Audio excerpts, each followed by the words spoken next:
Hello besties, it is me, it is Monty, and we are here because I have bought a new toy, and so clearly I have to start a video so I can test it out. And so far, I think things are working. In my head, I was going to start this video a couple days ago. I guess it would be, because today's Monday, and I filmed an initial intro on Saturday afternoon because I was like, yeah, I'm going to go to work later. I'm going to listen to this book. And so I'm going to start this video now so that I have to listen to the book. And that did work. I did listen to the book. The issue that we ran into is that I listened to the entire book. And so let me grab the Goodreads page for this. That's what I'm thinking of. I'm over here looking at my computer. So I did listen to You Had Me at Hello World by Rona Wong. So I guess it's a good thing that I'm actually re-recording this because I did initially try to film this in my car, but I was pretty sure the new mic was not working. And so I was like, let me just re-record this like 20-minute discussion, but that's fine. So I read this, You Had Me at Hello World by Rona Wong.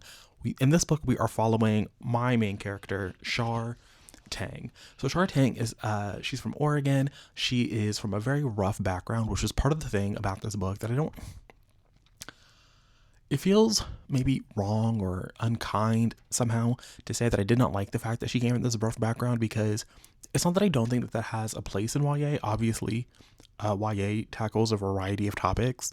I think maybe most notably of Tiffany D. Jackson, who is a woman that I don't think is a good author, but she does routinely, handle some pretty hard-hitting topics in a way that I don't necessarily think is done well, but in also a way that I feel it does feel maybe age appropriate, or like it doesn't make me feel like, okay, what are we doing here? Like, in Monday's Not Coming, obviously there's some pretty hard topics there, namely child abuse and neglect, the weight of blood, racism. I think the weight of blood is, I did promise not to talk about that publicly, so we're not going to talk about that publicly.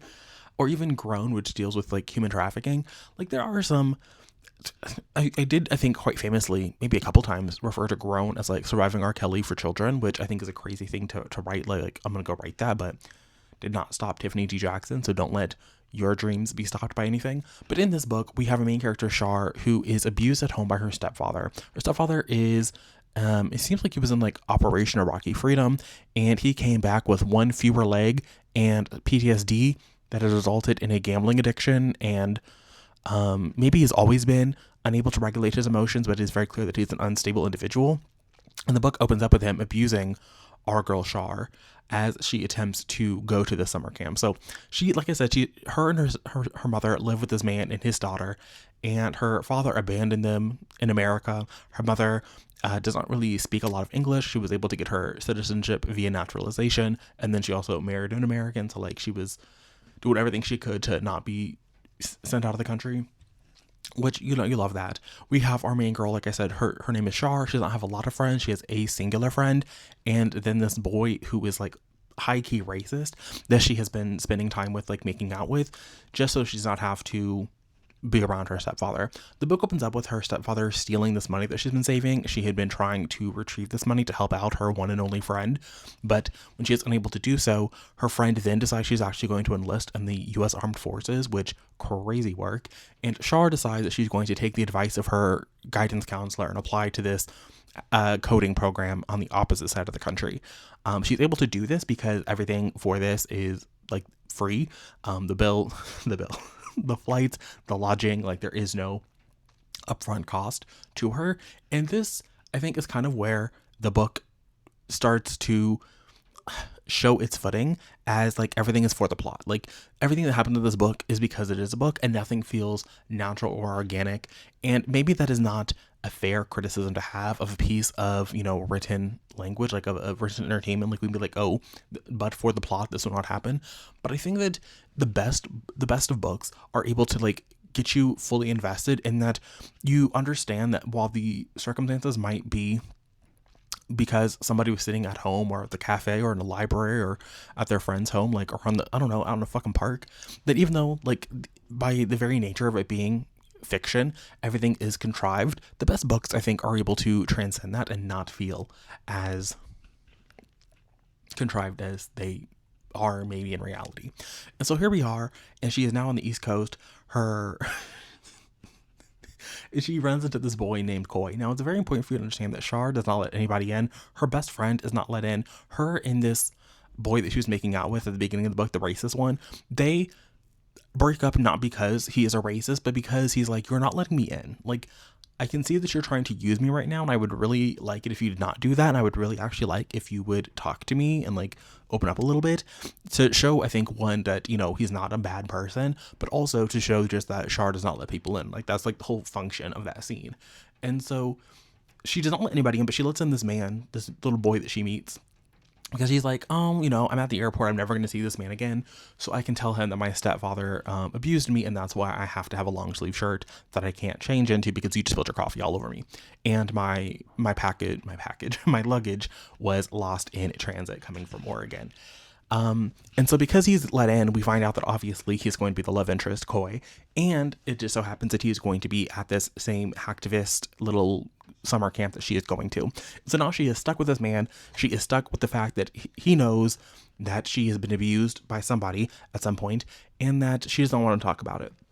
There is, over the course of the summer, a little fake dating storyline, not between our two leads, but between Koi and another character. I think the narrative does a really poor job of highlighting the fact that, like, she does actually belong here at the summer camp, because it does not necessarily feel that way. At times it actually feels like she is there to be a diversity hire. Like, she is not as good as even the other girl coders. Like, she places dead last at the very event that they, like, the opening thing. And we know that her history of programming and like what she brings to the table is very different than the rest of the people here.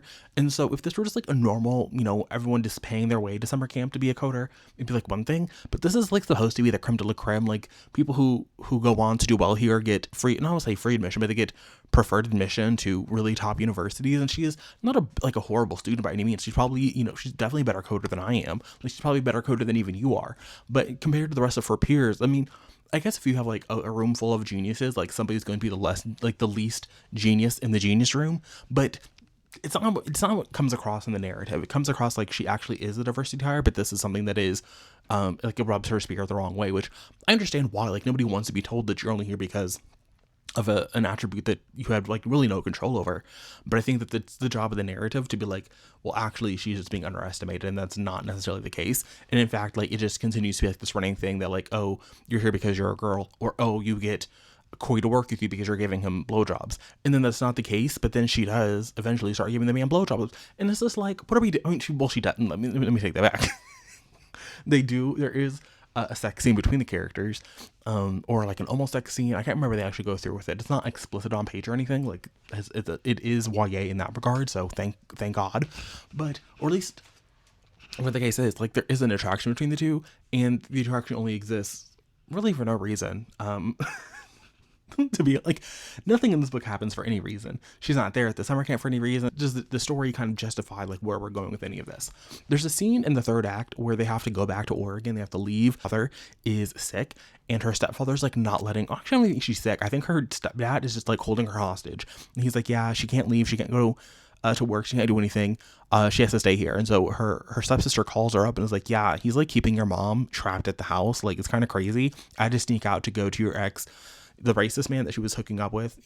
By she, I mean Char, the little guy at the beginning who was calling her fucking Mulan.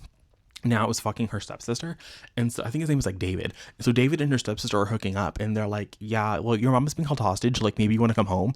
And so Koi, because he sold an app at the beginning of the book, well, not even the beginning of the book, before the book even began, he sold this like Among Us type game essentially. And made like couple million dollars. And so he buys them plane tickets back, and they have to like smuggle her mom out. And then again, there's more domestic violence that's happening on page. It's kind of crazy, to be honest with you. And again, like, when I was reading the domestic violence, I was kind of like, does this have a place in YA? And one part of me really wants to be like, yes, you know, children grow up in homes where domestic violence happens. Like, they have to witness this thing. Like, there's no reason logically that it cannot exist in media aimed at them. But when I was reading and when I was listening to it, was like, this just felt very unserious. It felt like out of place. It felt out of touch. And so it's like, maybe if we're going to have it here, like, maybe let's do it a little bit better than how we are at this current moment. But, you know, they didn't ask me.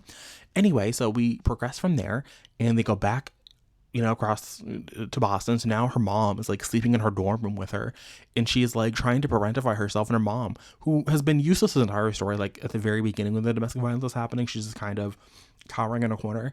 And I say that to say that like that's how the narrative presents her, but I just have a lot of empathy for this woman. Like, we have to remember that this is a woman whose husband abandoned her. Like, they came to the United States together. He had a job at Huawei. He went back to China to continue doing his job, and then one day he was like, actually, I have a whole other family, I'm not going to come back to America to be with you, and left her.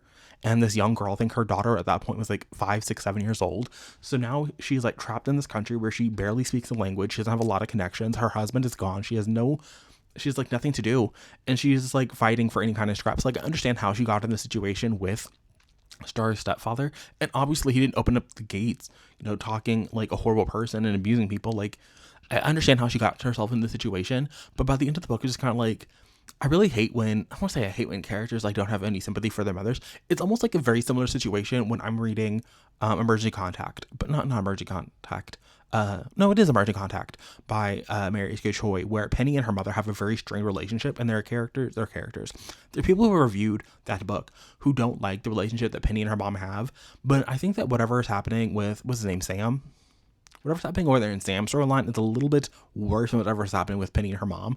And so it's just kind of like, and by the end of, I think what's so great about that is like, yes, at the end of this book, Char does have a moment of realization of like maybe her mom was doing the best she could with what she had, and obviously her best was not good enough, and she does deserve some kind of criticism because again, like that man was physically abusing her, both of them, her and her mom. So like, yes, her mom does deserve some credit. We're not gonna let this woman like walk away scot free, but the way that's presented in this narrative, I think, presents a little bit of a problem. And we also find out at the end of the book that she was really just being used by this billionaire who's kind of like peppered in throughout. And so she was allowing herself to be pimped out by this billionaire. And her love interest honestly wanted to do the same thing to her. And it was just kind of presented as like this like haha silly fun time. But it's like, this man wants to do the same thing to you as this billionaire does. Like, and you're calling him out, but she doesn't really ever call this billionaire until it's too late. And like, I don't know, like the addition of this whole like, oh, the billionaire was working with ICE.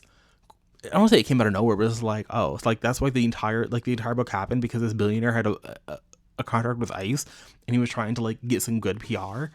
I do fear that there were easier ways for him to go about this good PR than recruiting this random no-name girl from across the country, but that was his master plan, and that random no-name girl from across the country found love. So in some ways, congratulations. In other ways, like, damn girl, like I really wish you I wish you the best. So that was that book. I have since started, that was on Sunday. Earlier today, this morning, on Monday, I started listening to Lady Tremaine by Rachel. I still have Goodreads open. Let's look at her names. I don't have to say Rachel something or other. By Rachel Hockhauser. This is, I guess the first thing that comes to my mind is, I understand that everybody wants to take a character from their favorite media, be it a myth or a fairy tale or what have you, and give us their reimagining. And I don't want to say that I hate it. I ate up Gregory Maguire's Wicked a couple years ago for the patrons. I was like, oh my goodness. I tried reading this as a child. I didn't get into it, but now as an adult, I was having the time of my life. It then made me hate Stephen Schwartz. So that's a fun little, those are some fun Patreon videos from last year where I dragged Mr. Stephen Schwartz for one too many videos, but I was just like, damn, how did you do this? How could you take this book and like ruin it? And after hearing this man talk, I understand how Stephen Schwartz ruined it, but like, god damn, did he ruin it? Anyway, so like that existed like what, in the year 1990, 1999, before 2003, because that's when it hit Broadway and Stephen Schwartz ruined it. So that existed a long time ago. You had books like Heartless by Marissa Meyer. You have the entire Once Upon a Time TV show, but if you want to hit characters individually, you have the character of Regina Mills. And I think that that's kind of what Lady Tremaine reminds me of the most, is the Lady Tremaine is very much calling on the Lana Parrilla as Regina Mills in Once Upon a Time from a show from 2011. One of the first reviews I saw on Goodreads was from somebody who was talking about how typically they would prefer or they don't reach for fantasy or fairy tales, but they like this because it reads sort of more like generic historical fiction. And I don't know if there's going to be a magical component that comes into play later on. And I guess that's sort of where this and a Heather Walter differ the most. because Heather Walter does lean into the fantasy of her books. Obviously, the first book, or her first duology, is all about Maleficent, or it's not really about Maleficent because there is a character who is more Maleficent in this. Alice is not meant to be Maleficent in my eyes, but it is a Sleeping Beauty, and there's magic in Sleeping Beauty, and so she plays with that. And then in the Crimson Queen, is that the first book? I remember the Crimson Crown. In the Crimson Crown, that is a Snow White retelling, and that one is also dealing with magic and witches, and it's unavoidable there. And so I do think that there are obviously pros and cons to both of these women and their authorship, but Lady Tremaine is perfectly fine. We're following as the titular Miss Lady Tremaine is giving us her backstory. We meet her and she is hunting, and we see that she is attempting to care for her estate, and then we get a pretty significant chunk of her childhood. We reveal to us how she was in love with the neighbor boy and how she kind of fucked over this other woman in order to marry the neighbor boy, and then the neighbor boy died very shortly into their marriage. And then we find out where I'm at now, about 25, maybe between 20 to 25% of the story, that the woman that she fucked over is now the queen, and the queen is not invited her stepdaughters to this ball where she is attempting to find a suitor for her son. So she's invited our Cinderella character, but not our our titular Lady Tremaine's daughters from the marriage that she had with this little neighbor boy. And so we are going to have to see if she's able to get her daughters to this ball, what is going to happen. We've already gotten some sort of hints as to how she is going to abuse the titular Cinderella character. And I appreciate the story that is unfolding before us, and I think that it's really well written. I think that Rachel Hockhauser is a tremendous author, but I think it's just the sort of the trappings around the narrative that are just like, man, we've all been here, we've all done this before, and so like, what are you really bringing to the table? And I'm finding that she doesn't really bring a lot to the table. It's not necessarily revolutionizing even this sort of a space, which isn't necessarily the most oversaturated. I guess if you're doing like feminist Greek myths, maybe that'd be oversaturated. But in the land of fairy tales, it's like, it's the Rachel Hockhauser, it's Mary McMinn. I'm sure there's some people that I'm forgetting. What's her name? Miss AO3 herself has done some fairy tale retellings. Like, this is a pretty like well-trod ground. The Baron the Nightingale trilogy situation is like folkloric, so like this isn't necessarily devoid of people attempting to toss their hat in the ring, but I think it's also a place where like maybe there are only but a fair few routes to go, but it's just like, if this is the only route we can go, then maybe we don't need to go down this path at all. So I'm enjoying the voice and the author and the writing, but I don't know if the book itself is anything that I could be like, it's something you should read, just because I think that Rachel Hockhauser is an author to watch, and so I'm happy that she got to be a Reese's pick, because you know that means that it sold, and that we are going to get a follow-up from her at some point if she ever wants to write a book again. But I'm hoping that the next book that we get is a little bit more meat on the bones, if you will. So those are the first couple things in this little weekly vlog. I'll be back again soon in the future to discuss some other things, but for now, that's all I got. Where do I even begin with this? So I woke up today and I was like, I need to finish Lady Tremaine for two reasons. The first reason being that I've been reading it for enough time. At this point, like, I started it a couple days ago. There's no reason for me to belabor this, like, I think it's only like 340 pages. Let me get it done. And I was up way too late last night for no reason. There was no reason for me to be awake at 3 o'clock in the morning, and yet I was. And I want to say it was at 2 o'clock in the morning, I got an email from Amazon saying, hey, Montgomery, hold on Amazon. My pre-order for the new Finley Donovan was available for download. And so I was able to download the audiobook for Finley Donovan Crosses the Line. So I was like, okay, if I'm going to read Finley Donovan, then clearly I need to finish Lady Tremaine first. So I woke up and that was the plan. So I showered. I went to the gas station, got myself a little Diet Coke, and I said, let me go to the library and read this book. So that's what I did. I sat at the library in one of the little comfy chairs, and I read this book. And besties, I almost wish I was reading this at home so I could have given you some, like, I could have stopped and not just updated Goodreads. But I almost think that it's better that we can just talk about what happened in this book, because This is a novel that it's interesting. Like, it's very clearly meant to be a character study. Like, we're supposed to look at this woman, Lady Tremaine, Ethelreda, ugly ass name, Ethelreda Tremaine. She has a whole kinds of middle name. She has like 5 names, but Ethelreda is what we're gonna call her, Miss Ethel. If you're Henry, her first husband, and it is a character study in her. And I've seen like when Reese was announcing this is going to be the pick, this is like, oh, it's a story about a mother who's doing anything for her children. And that is definitely true in the abstract. But what that means for the novel is that I don't really feel like there's a lot of conflict. And so the third act introduces some interesting twists to the Cinderella fairy tale that I don't think are all that great. The third act also does a thing where we have to look at Esmeralda and we have to understand that she is an abuser, but we have to introduce somebody who is maybe worse. And I think that the way that it reimagines the fairy tale of Cinderella is a disservice to literally everybody involved, and I actually do hate it. And I say that as a person who has enjoyed fairy tale retellings in the past. You know, I enjoyed the Wicked of it all. I've enjoyed the Heather Walter of it all.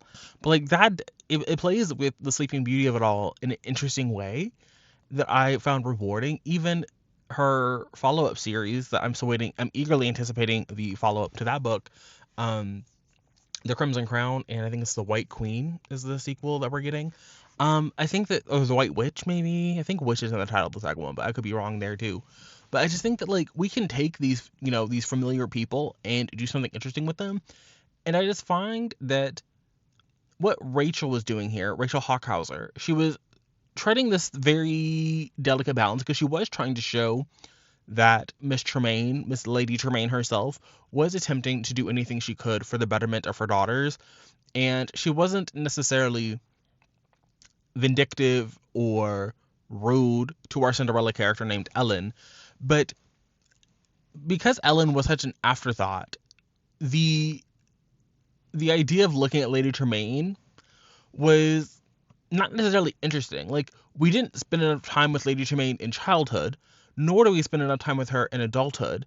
And the aspects of the Cinderella tale that are incorporated are almost meaningless. Like, the entire book is meaningless if you ask me. And I think that the introduction to the third act of a lot of the things that were happening were just deeply unserious. So I'm going to spoil some of those things. So at one point in the third act, it is revealed to us that the prince is not who he seems to be, and that the reason for the ball might be a little bit more nefarious than was initially let on. So initially, only Ellen is invited to the ball, and our girl, Lady Tremaine, has to go talk to the queen and be like, hey, queen, there are actually 3 girls at this residence. I don't know if you know that, because we currently live in my second dead husband's home, but my first dead husband, the one that we were fighting after as children, as young women, he gave me 2 daughters, and they are of marriageable age, and I would like them to go to the ball.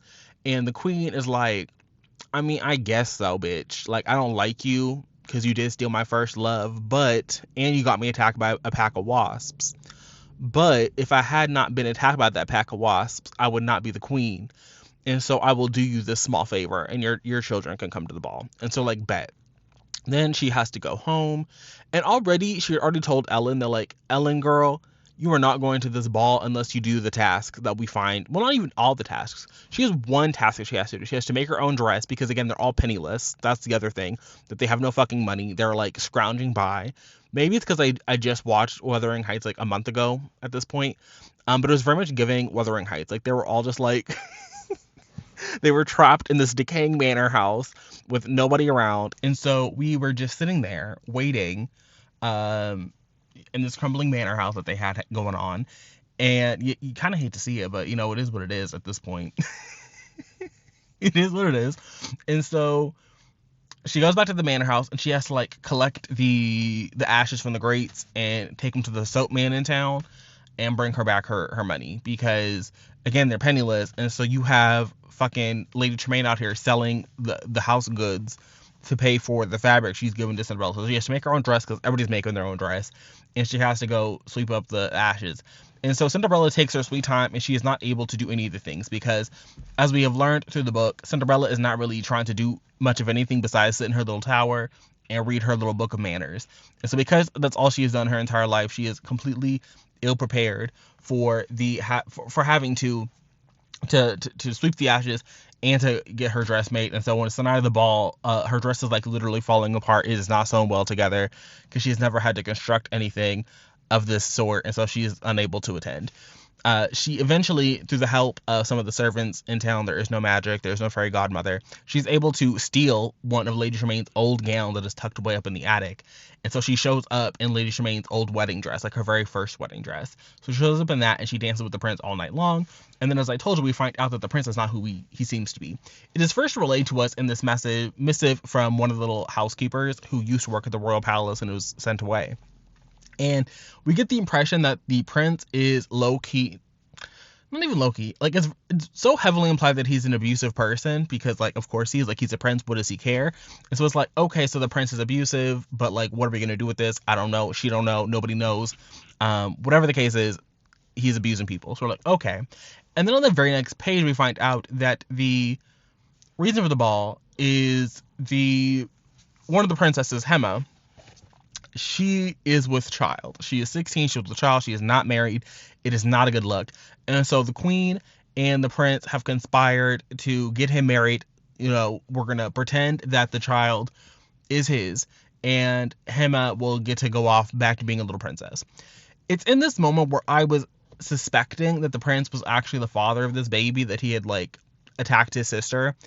But I was like, no, we're not going to go there. And that's exactly what the story went. So the story becomes the prince raped his sister, impregnated her, used this call for a ball. And the people in the palace and like the other royal families kind of knew, which is kind of why he was opening up this ball to any and everybody, because like he needed somebody of like low wit to pretend to be this baby's mother.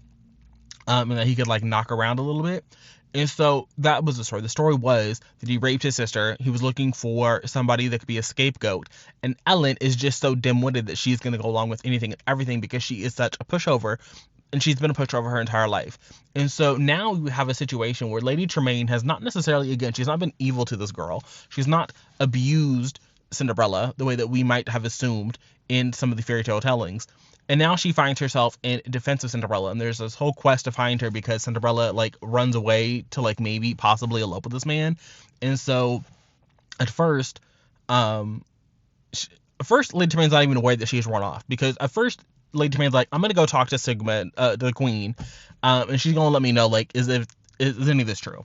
And so she gets confirmation because she's talking to like this little maid, and she's like, I don't know if I can trust the maid servant. So she goes to the palace and she sees Hema. She sees Hema first, and Hema confirms it. And so then she confronts the queen with it, and she's like, yeah, like, what are you gonna do about it though? Like, I know everything about you. I know your house is falling apart.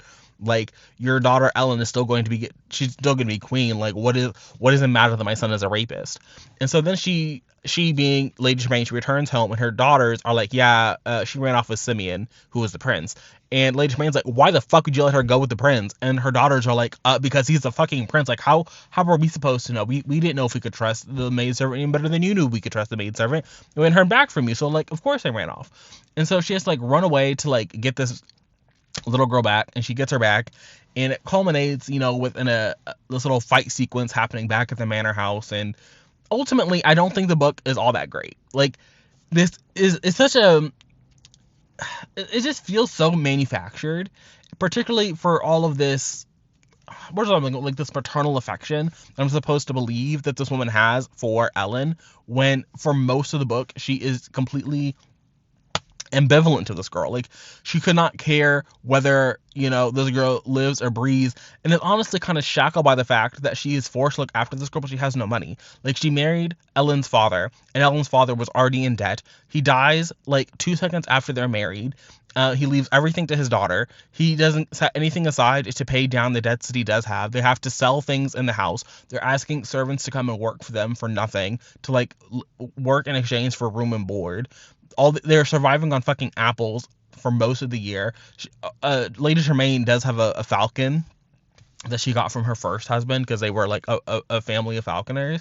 But even the wealth that she got from her first husband is kind of destroyed, because again, she stole this man from the future queen, because like, the future queen wanted to marry him, or maybe she wasn't going to marry him, but she was, toying with the idea when she got, when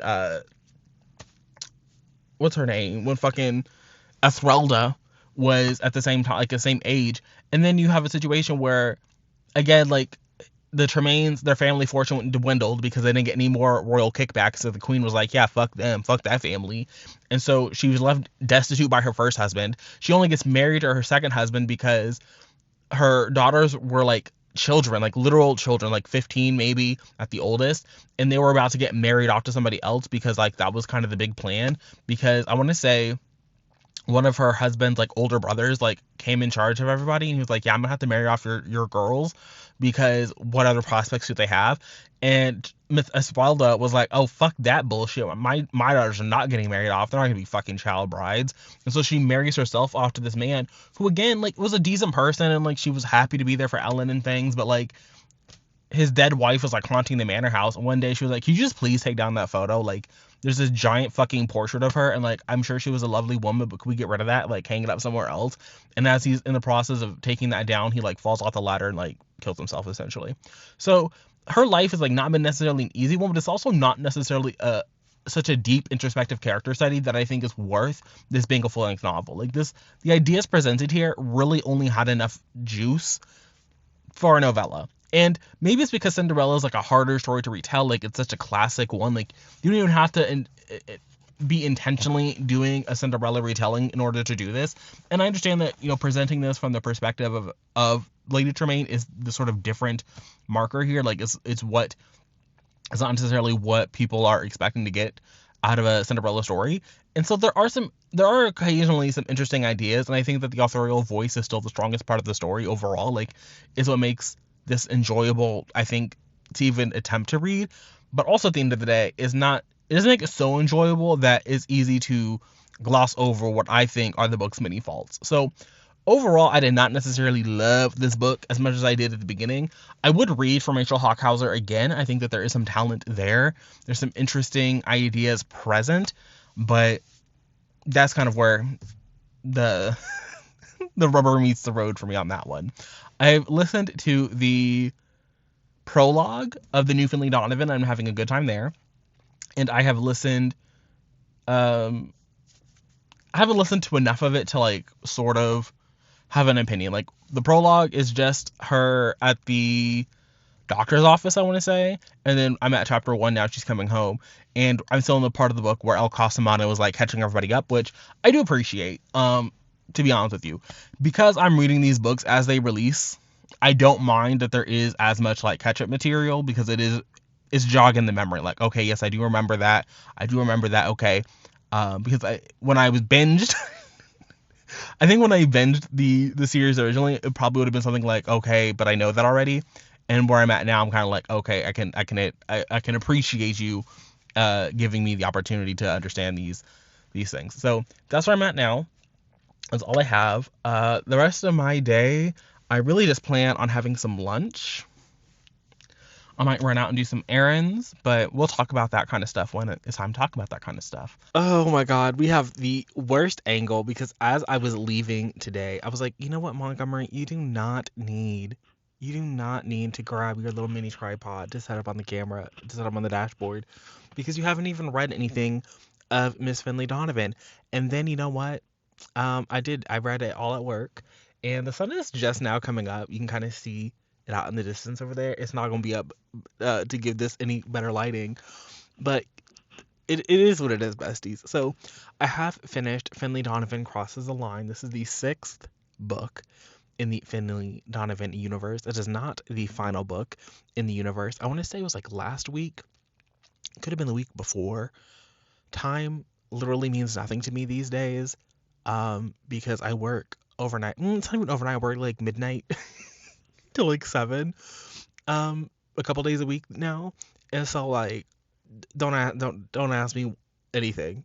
I know when I need to be places, and I'm at those places, and even then I'm like, is this the time I'm supposed to be here? But a couple weeks or a week ago, at some point in the not too distant past, it was revealed to Monty that books, I think it's 7 through 10, or up until 10, have been purchased for some multi-million-dollar deal. So congratulations to El Casamano. Congratulations to me because I get to read these. I don't know what it is about these books, but I thoroughly enjoy them. I do. Part of it has to be the fact that I can listen to them straight through.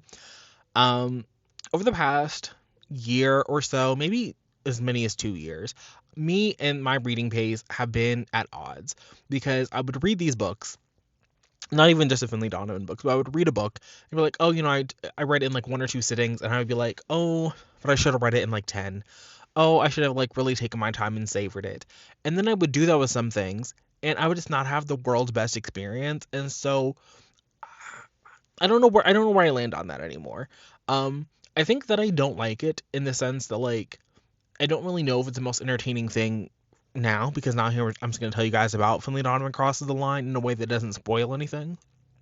But I know that it's not necessarily the most interesting kind of content. But at the same time, I really don't like content when I'm watching like a reading vlog or like a book review, and it's just like I don't mind a long video. I do like a long video, and I like a person who has a lot of thoughts. And like I understand if you want to come and like work your thoughts out in front of a camera, but I don't like the chapter by chapter, every little nitpick I ever had with the book. I don't know if I like that kind of content, and I don't strive to make that kind of content. And even with this kind of a book, with Miss Finley Donovan, I don't really know if I could have come in any sooner than I did. Like I told you guys yesterday that I started it, and I was like, okay, here we are. What I was telling Aaron's Discord, like my initial impression, is that book 6 is a plotline that we had to address. Like we have to address Vero, and we have to address the stolen money of it all. And is she actually going to wind up in prison? Because if she's going to be a recurring character in this world, and we're going to continue to see her, then we obviously need to wrap that kind of it. We need to wrap that up. We have to get to the bottom of that, figure that shit out. And so book 6, focusing on that, because at the end of book 5, she got carted away by the police. I was like, okay, but I don't really know if getting to the bottom of the missing sorority money was necessarily the most interesting. Now, when we were investigating who did, the thievery and what happened to the money, I do think that there's a plot line as part of that that's kind of left open that would be interesting to see if we're going to revisit. And then there is an epilogue, and the epilogue sets up the stinger for the next book, and that's going to be interesting. It's going to be like a missing persons case. But overall, I don't really think there's a lot going on here. I think that what this book also is my favorite is for one reason, and I can't stand the cop. I can't stand that man.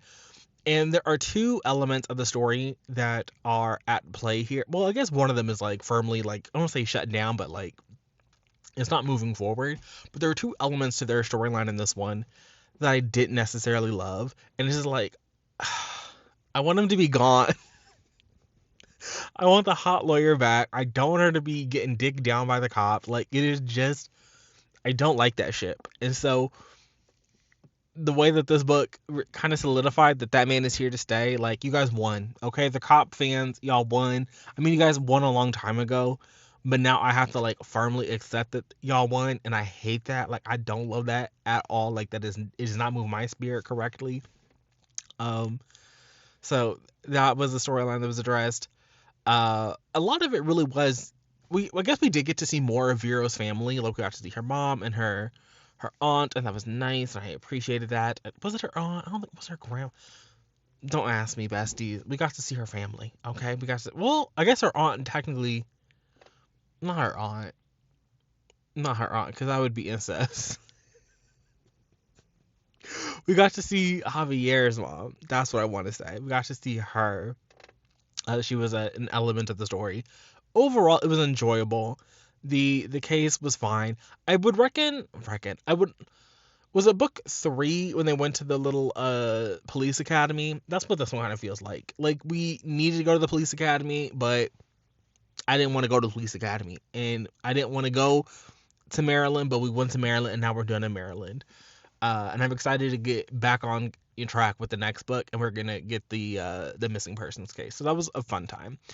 After I finished that, I really didn't know what I was going to read, and to be honest with you guys, I still don't know what I'm gonna read. I did start listening to A Court of Thorns and Roses again, just because it was available on Hoopla. I really want to reread Thorn and Glass. I don't really care to reread A Court of Thorns and Roses. I don't really think that it's going to be necessary to reread the series before. book 6 and 7 come out, but I just needed some background noise, and so that was my background noise. I don't know if I'm gonna continue on with it. I'm just gonna burn that Hoopla hold. I'm okay with that, just because I don't really use Hoopla like that. Um, but between now, which is, we're still on Thursday.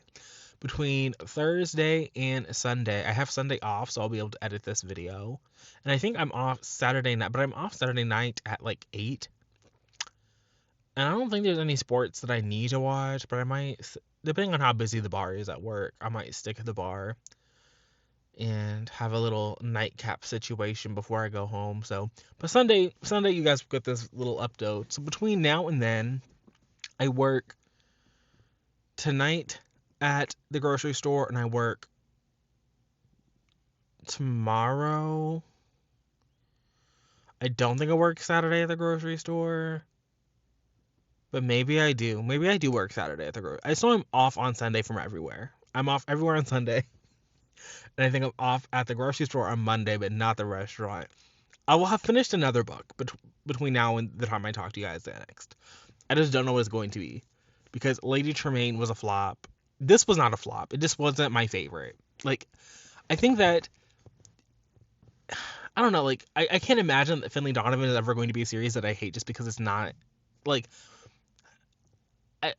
it's just, like, a fun time. Like, it's a good time. Like, I understand, like, maybe people are, like, done with the series, and they've gotten what they needed to get out of it, but to me, it's like a nice little comfort series that I'm happy to have as an adult. I feel like a lot of the comfort series that I would like think of are things that I had like as a child, and they don't necessarily bring me the same comfort. Like when I went to revisit the Percy Jackson books, they did not really bring me any great comfort at my big age now.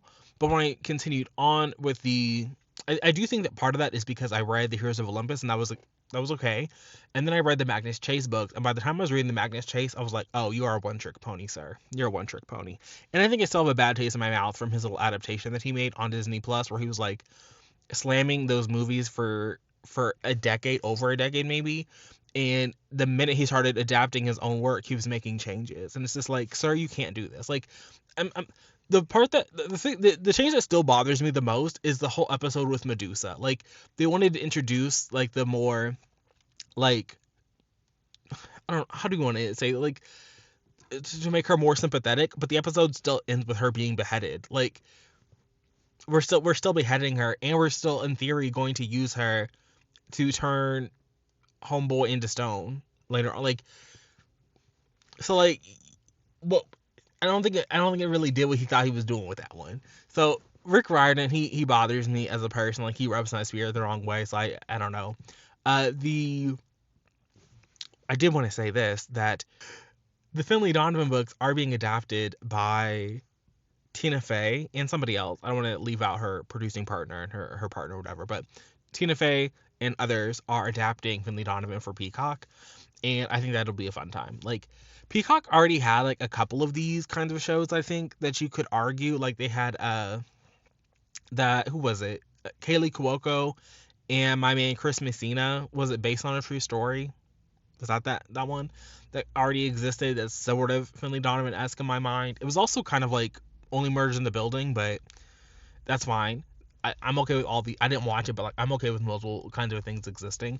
And then the Keke Palmer show was a remake of a Tom Hanks movie, Stuck in the Burbs, but obviously it looked like it was giving Finley Donovan vibes.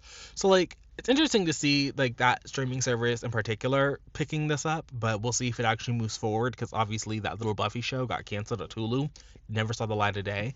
So just because it's been optioned and we're working forward, although I do think that Tina Fey is a good person for it. I think the material, I understand the connection there. Anything else I want to say?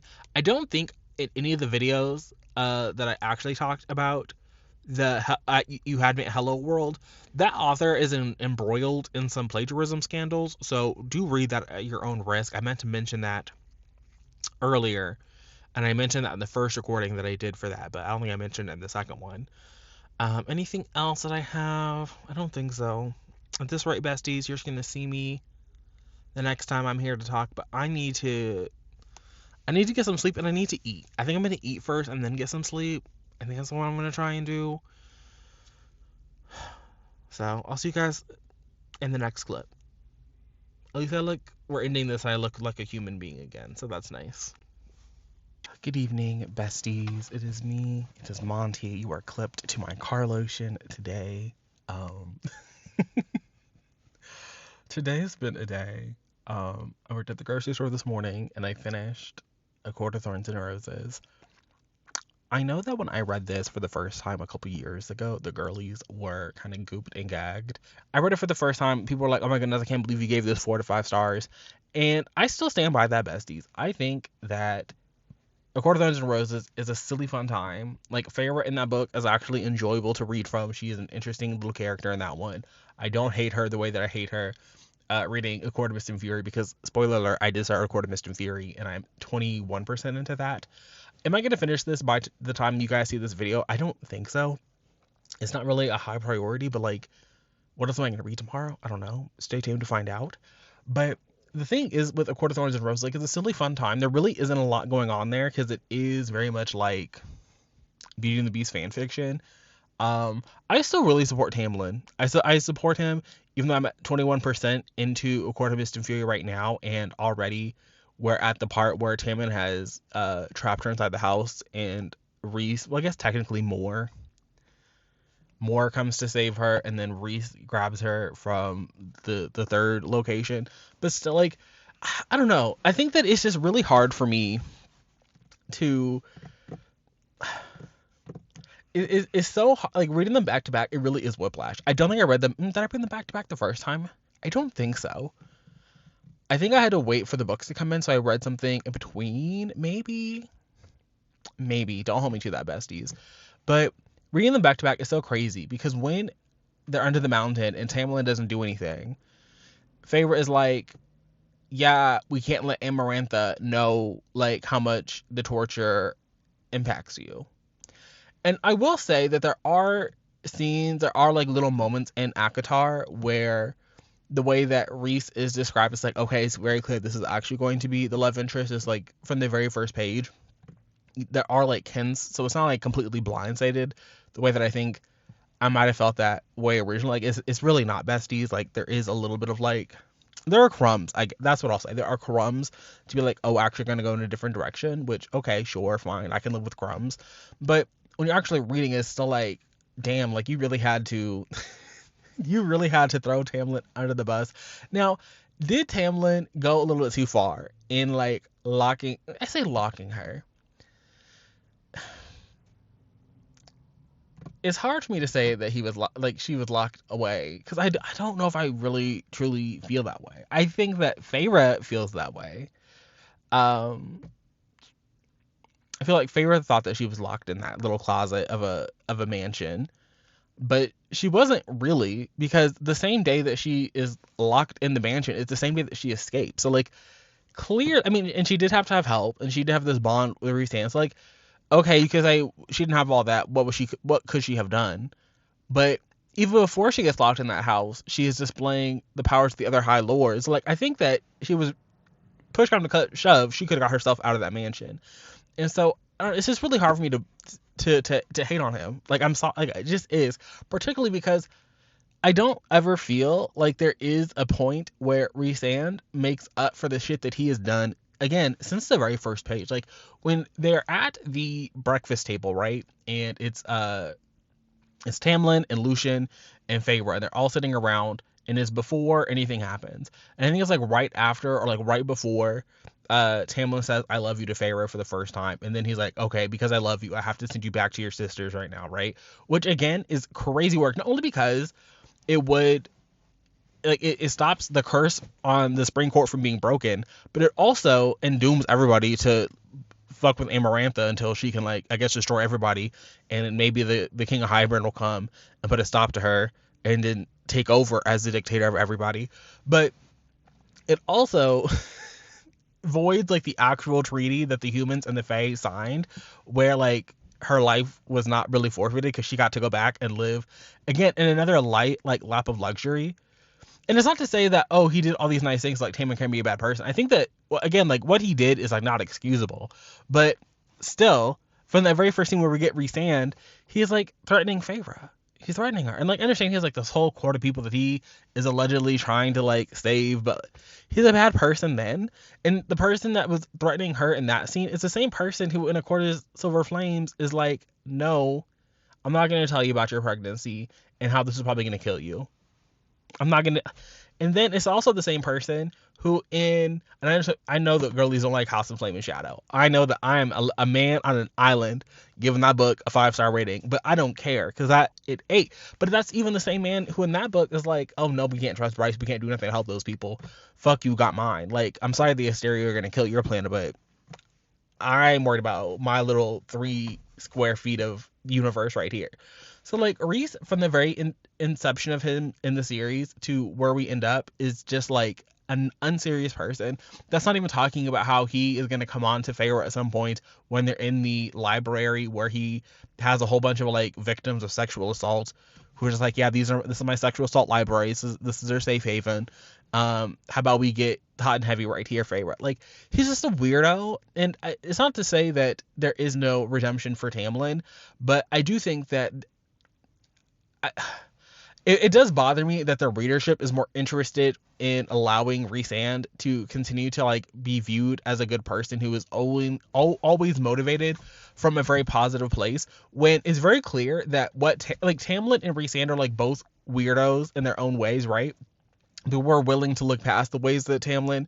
I mean, we're willing to look past the ways that Reese is a weirdo because he's going to be the love interest. Whereas the moment that Tamlin was no longer the love interest, we're not going to look at what he did with any kind of like if Rhysand did the same shit that Tamlin was doing, I would not be able to escape the cope. Okay, like the girlies would be coping from morning till dusk. So I don't know, like I wouldn't want to be with Tamlin, but you're not going to get me to hate him either. I think that's kind of where I land. Like, I don't want to be Rhysand, and I do kind of hate him, but I hate him because my girl Nesta hates him. And Nesta's still the moment. She's still the reason for the season. I understand the girlies hate Nesta. They're always going to hate Nesta. They hated her in ACOTAR. They hated her in Silver Flames. They hated her in Flaming Shadow. Spoiler alert, she's in Flaming Shadow. Like, the girlies ain't never seen it for my good sis, but that's my good sis. And she was an icon in this one. She'll be an icon in the rest of the series. I just love her. There's something, like, is she also a good person? No, she's very clearly not a good person, but she is still like, she's the stock character that I vibe with the most. Like, I just really fuck with that character. Like, it does not bother me that she was not out in the woods hunting and doing what she was, she was not ever going to be a Katniss Everdeen. That was not her a lot. Even Feyre, the moment that she gets to Tamlin is like, yeah, I actually don't want to hunt either. Like, hunting is not a core part of any of them, and they were all doing, if they were gonna die, they were gonna die. Like, Feyre was just like, I don't want to die right now, so I'm gonna keep going. And Nesta was like, Daddy, get the fuck up and get out there. Like, what the fuck are you doing with your bum ass? Like, I am a lady. what I look like out there? Like, come on now. So I just love her. And there's also something so iconic about her going over the wall, or trying to go over the wall, and then trying to learn to paint to like bond with Feyre, to be like, yeah, like, okay, I just really like her. I like her a lot. Even when I know that she is destined to become an alcoholic and just like lounge away, because she's also like, what else am I gonna do? I have an eternity. Like, her life had already been so different, and then she was the only person for like 6 months, 9 months, whatever it was, where Feyre was off gallivanting with Tamlin, getting dick down in fields, talking about like, my sister just up and left, I'm never going to see her again. And she was like the only person who was really dealing with that, because she couldn't bond with Elena over, or even their father, because they both thought that she was like living in luxury off of some aunt that didn't exist. Meanwhile, they're also like cashing checks again from Tamlin. Like, there's just something, I don't know, her entire life experience is just so singular. Like, I would be an alcoholic too after all that. So love that for her. Love that for me. Like I said, I don't know if I'm going to finish A Court of Mist and Fury today, going into tomorrow. I don't know if I'm going to take out something else. I just know that I have been reading them again, and I don't know, like, it's a good time. I don't plan on like a full series reread before book 6 comes out in, what was it, October? I don't know if that's going to happen. I don't know if that's really in the cards. But we'll see. Anything is possible. Never say never at this rate. Because, again, I'm already, a quarter of the way through the series at this rate? 5 books? Well, I guess technically 4 novels. one novella. So we'll see what happens. But I'm gonna go. Okay. Normally I just use like the default camera app on my phone, but because I'm trying to use this little microphone, I'm not smart enough for any of this, besties. Okay, this is why this is why I'm not a serious YouTuber. Anyway, I thought I was gonna be finishing this up in front of my bookshelf. Obviously I'm not. I'm here at the grocery store once again because I live here now. Me and the grocery store are besties. You know, some people are like really good about buying all of their groceries and just like living their life and being like, yep, I go to the grocery store once a week.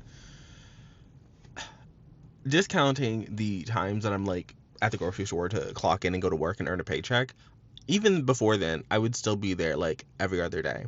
And I rationalize this to myself. Well, every other day is kind of a stretch, but I'm no stranger to the grocery store. And I rationalize this because like I have roommates, and so like we do not be cooking for each other. We're not sharing like that. And so I tell myself, okay, well, I only have so much, allotted space, and they don't think this way, but I think this way.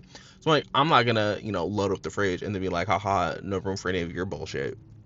So that's what I tell myself. That's what I tell myself. Feel better, but even if I lived on my own and there were no roommates, I think that there would still be grocery store trips all the time. It's just like, I don't know, I'm always forgetting at least something. Like last night, I got everything I needed to prep my chicken, and then I could go to make that chicken and be like, oh, I forgot this. And I forgot limes. I don't have any limes. I need to grab a lime while I'm here. See, I didn't even come here for limes. I came here to grab some ice cream because I knew ice cream was on sale and I want to buy it last night. But I'm probably going to want some ice cream today. So I'm like, let me go grab some ice cream while it's on sale. Because there are two things my uncle did teach me about grocery shopping. And one, you should always buy cereal when it's on sale. And I was thinking about buying some cereal today. And the other is that you only buy ice cream when it's on sale. Because it's going to go on sale. Like, it will. You don't buy cereal unless I say cereal on sale. Like, cereal will always have a sale. But specifically, you don't buy cereal if it's more than $2 a box. Because, like, why would you spend more than $2 a box on cereal? That's fucking crazy. And that advice has never stood me wrong. Now, does that mean that you sometimes have to, get their little 10 for 10 deal? And now you're stuck with 10 boxes of cereal? Okay. Then you're stuck with 10 boxes of cereal. You're going to eat the fucking cereal, bestie. Like, I promise, like, you will eat the fucking cereal. And you only spent $10 on it, and it is what it is. So every cereal goes on sale. Maybe not, the giant size box. With that normal size box, it's probably best to have 10 normal size boxes than 2 giant size boxes anyway. You're one fucking person. Anyway, haven't read anything since you saw me last. I went to the store last night like I thought I was going to. And then I went to the restaurant and I had some dinner. And I had a lovely little dinner. I watched some basketball and I was like, yep, this is basketball. I still understand the hype about basketball. Like other sports, I can kind of see the appeal. Like I can seriously watch college football and seriously watch NFL football and be like, okay, I understand this game in a way that I did when I was a child, but basketball to me is so boring, particularly when the men play, because like, I don't. There's something interesting, I guess, about like the surefire nature of watching these men just like chuck threes out. It doesn't happen so much in college basketball, but in the NBA, like they just be chucking out these threes, and like from a statistical analytical point, I kind of get it because I see other people talk about the sport, and it's like I understand that like statistically speaking, you're probably better off just like shooting a three and hoping it goes in. But it's like none of you are going for the rebound. Like none of you like that the ball's clearly not going in, but your entire team is already migrating back down the other side of the court, letting the other team get the ball. Like, and I guess it doesn't matter because at the end of the day, like these scores still be like 121 to 86. So like clearly baskets are getting made, but come on now. Anyway, this is the one that's about. So I watched that, I had a good time, and then I went home and I went to bed, and I've been asleep ever since. And it's now like 3 o'clock, and the only thing that's gonna happen today is I'm gonna make that chicken. Well, actually, what's gonna happen is I'm probably gonna make myself some dinner. I'm gonna eat dinner, and then I'm going to use that same air fryer to prep the chicken. It's gonna sit in the the crock pot for 4 hours. I'm gonna try the chicken. I probably won't even wind up portioning it until tomorrow when I get off from the restaurant, but that's fine. Cause I'd rather portion cold chicken than hot chicken burning myself. And that's gonna be my day. There's not gonna be any. I might do a little bit of reading, watching, getting the chicken, my little broth together, but I doubt it. I'm not that invested in any of the audio that I got going on right now to do that. So I'll probably find a YouTube video, in which case I will have spent all that time not doing any reading, only for it to be 8 o'clock, and it's like, okay, time to wrap up the video. Let me go throw something together. So I might as well do it now, so that while the chicken is cooking, I can at least edit this video because I know it's gonna be a long one. Yeah, it's been a week, but it doesn't feel like I've done a whole lot of reading. But I did finish a lot. I finished You Had Me at Hello World. I finished the new Finley Donovan. I finished Rush Week was this week. I finished another book. I think Rush Week was. No, I read Rush Week last week for the patrons. But You Had Me at Hello World, the Finley Donovan, A Court of Thorns and Roses. I'm sure there's another book in here that I finished that I've forgotten about. So I did do some reading. Like, reading was done, even though it doesn't feel like it. But I wanted to wrap up this little video talking about this new AI situation that has happened with Miss Mia Ballard, I believe, in the book is Shy Girl. And I guess the point that I want to have, like my little entry point to this conversation, isn't even so much about Miss Mia Ballard and Shy Girl and whether or not, I think she's now saying that her editor, when the book was still indie, may have used a general AI to edit the book. And, she, like, AI might be present in the book, but it wasn't because of her. But I don't really, the point that I have is not really even about her or how her treatment is very different than any of the other AI witch hunts that have gone on. Like, on one hand, I do understand that, like, the girlie's got to be constantly vigilant because someone's always trying to get something over on you. So, like, I do, to a certain degree, understand the vision. I see what they're going for. But on the other hand, part of me is like, how do I say this? I think that this is really just an indictment of or yet another indictment. There's been so many indictments of this indie to traditional publishing pipeline, in that the traditional publishing space, I don't want to say it has always been a little unserious, but I think ever since the pandemic and the rise of TikTok and the girlies, the spike in, brick and mortar book sales, like, there has been this maybe, I don't know, renewed pressure, because I'm not in the industry. I don't know what the conversations in these little boardrooms are like, but it feels like there is this kind of rush in order to keep these sales numbers where they are now, that they constantly just have to find something that has an audience. And so I think that the Mia Ballard situation and going and plucking out these indie books is the same problem that you have when all of the Dramini works are getting published, when now they're going for the Marauders fan fiction. And so it's just like the fanfic is getting published with minimal to no edits, the same way the indie books are getting published with minimal to no edits. And in these sort of different, I don't want to say that in the indie space, like, AI is more accepted, but I think it was earlier this month, I saw I didn't read the article because I don't care about the romance lady who said that she published 600, I think it was like 600, 200 or something. She published hundreds of books, and she was like, yeah, I use AI to write hundreds of books. And clearly people are getting clicks and views. Like, she's getting page reads with her AI books. Now, that is a person who is openly marketing, I believe, her books, to be written with the assistance of, ChatGPT or whatever chatbot that you use to write books. I don't fucking know. So, like, clearly there is a market for that. Clearly there are readers out there who don't give two fucks. Clearly there are people who are using, generative AI in their business practices, and they are seeing a return on that investment.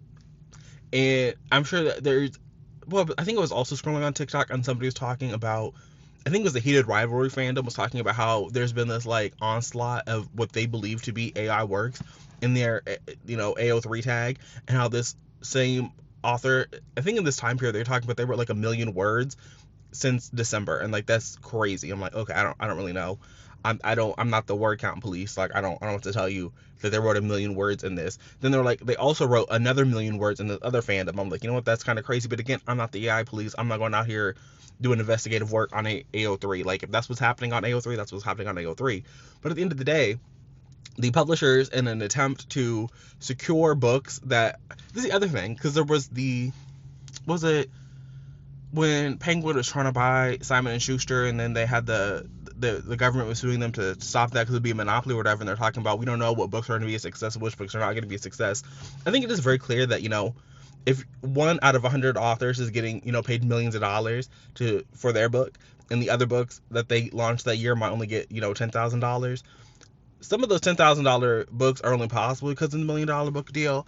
And so there is this sense of, like, well, if I get the next KU darling that made that random person, I don't know, $2 million on when it was indie, and they can keep the book in Kindle Unlimited, but I can get the print copies, and it's gonna be a million consumers out there who want a print copy, this new print copy that we're gonna throw all these bells and whistles on, because now every book has a foiled edge or a foiled cover with a sprayed edge and a sprayed edge and foiling. Like, there's all these little bells and whistles every book now is coming out with to get you to go into the brick and mortar location to buy the brick and mortar copy of a book that you read for $12 on Kindle Unlimited a year ago. Like, so actually, it's not even a year ago now. Now a book launches fucking May. In KU in September, they're crashing into the marketplace. Like, this is very clearly a publisher trend attempting to seize on an already existing audience the same way that movies and television have for decades. Like, there's a there's a property that exists, it's popular, people like the property, and so that studio makes the big tentpole movie. It racks in hundreds of millions of dollars, maybe even $1 billion if they're lucky, and because they made money there, they can spend that money on a project somewhere else, and maybe that doesn't, One Battle Another did not make hundreds of millions of dollars, but One Battle After Another just won a bunch of Oscars. Like, Sinners did make at least $100 million worldwide. Might have been more than that. I haven't looked at the final number, so I don't want to say hundreds, but at least made $100 million, and also won some awards gold. But there are other movies that that Warner Brothers made last year that didn't hit that. So, like, from a financial standpoint, I understand like why you would go after these things that have the little Minecraft movie. I don't care about no fucking Minecraft movie, but it almost made $1 billion. It was, until Zootopia came out and drank everybody's milkshake, it was one of the highest grossing movies of 2025. And it exists in a space where, like, clearly there is an audience for this. So, like, there is an audience for these KU indie books to come into the marketplace and find an audience and be successful in their indie space, in the traditional publishing space. But clearly, when you are taking a book that was put out in May and you're crashing it into the market in September, we're not doing a lot of edits. In fact, I really don't think they're doing any edits. There was a time when there was a little bit more space where I was like, okay, maybe they're doing some editing, but clearly not. Like, I don't think that they're doing anything but looking at where it is falling in their individual space. Like, okay, we want some horror. This is the best-selling horror book in Kindle Unlimited right now. We can snap up the traditional publishing rights. We can publish it in this marketplace. We can offer them translations, maybe. Like, something like this is always going to happen, and I fear that as publishing continues this trend of just mining Kindle Unlimited, mining fic spaces, we're going to see more of this, because it's also very clear that traditional publishing is not really equipped to take these things from where they were to where they're going. Like, it's one thing to be on AO3 and reading the work of a fanfic author and be like, oh my goodness, I really connect with your work. I think that you would do really good in a book deal. And a literary agent reaching out going, hey, I would like to work with you. Like, have you ever written original fiction? If you have written original fiction, let me know. Like, I would like to read it. Send me some of that work, please. And if I connect with it, maybe I can represent you. There's something very different about that. And just like, okay, this is what it is, and we're going to, in the fastest possible turnaround, release the same thing to the general public so we can all earn some money here. Like, as long as that's the factor here, I fear that Mia Ballard is not going to be the last one. People are already saying that H.M. Wolf is already also getting AI allegations. I don't know this. I saw somebody on TikTok talking about every book that you read that is not good, we can't be throwing out AI slop at. Like, and I have to agree with that. Like, we have been documenting bad books on this channel since 2000, and I want to say 2012, 2014. It's been over a decade. And I promise you that before generative AI and after generative AI, we have had bad books. Books that have been bad from the beginning of time. They will continue to be bad from the beginning of time. And I promise you that you are thinking to yourself, Bessie, this book is so bad, there's no way that a human brain thought this out. And I just want to let you know that you are wrong. I want to let you know that you are wrong. And the human brain can 100% produce works that is that bad, that is that derivative, that is that repetitive. Like, maybe it is true that some of these girlies are out here using Claude, they're using ChatGPT, they're using whoever else exists in the market space of ideas. But I promise you that human brain that they was born with could produce something that is so stupid and so silly and so what the fuck are we doing here? And it has since the beginning of time, and it will to the end of time. After whatever takes us out, whatever asteroid impacts us, whatever catastrophic weather event, wipes out electricity, and we revert back to, a pre-industrialized time, and we're just, scraping by in the climate apocalypse, there's going to be somebody out there writing really bad books, and they will not have the internet, they will not have a chat bot, they won't have nobody besides what the Lord gave them. And you will find in those, those people of the far-flung future will be suffering every bit as bad as what we are right now. So I guess that's what I have to say about the whole situation, is that, part of me feels bad for Mia Ballard that she was, writing a book and somebody else was using generative AI. But we also have to reconcile, we if that is allegedly what happened and that is the truth that is being reported to me, that she still went forward and published that self-published, like, what it's not like she she said, oh, you use generative AI on my book, never mind. And she didn't take whatever the original draft was that she had saved on her computer and work with a different editor. And again, constraints monetarily, maybe they didn't allow that to happen. Whatever the case is, she still moved forward and was like, I'm gonna keep moving. If that's what happened, let me know in the comment section below if that's not what happened. But this is not gonna be the first time. It's definitely not the first. I mean, I guess it's the first time like a big deal was made about it and got pulled. Obviously that little James man got to write AI in his book. I don't think it was James Frey, that's his name. I know there was another author who was talking about, I think the book had like a chat GPT clone in the book, like in the context of the story. And I want to say that there was an author in hot water for getting chat GPT to write the chat GPT responses to the chat GPT in her book, or their book, because again, I don't know who that was.